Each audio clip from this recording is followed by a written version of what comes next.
Limbdi police station વિસ્તારના Limbdi Dhandhuka highway road પર local crime branch Surendranagar દ્વારા સફળ કાર્યવાહી હાથ ધરવામાં આવી હતી.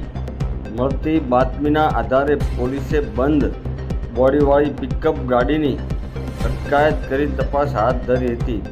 તપાસ દરમિયાન ગાડીમાં ફર્નિચરના સામાનની આડમાં ગેરકાયદેસર રીતે લઈ જવાતો ઇંગ્લિશ દારૂનો જથ્થો મળી આવ્યો હતો.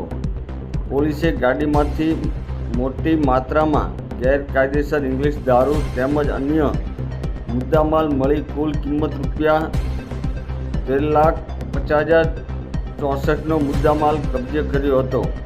આ મામલે પોલીસે એક ઇસમની ધરપકડ કરી આગળની કાયદેસરની કાર્યવાહી હાથ ધરી છે.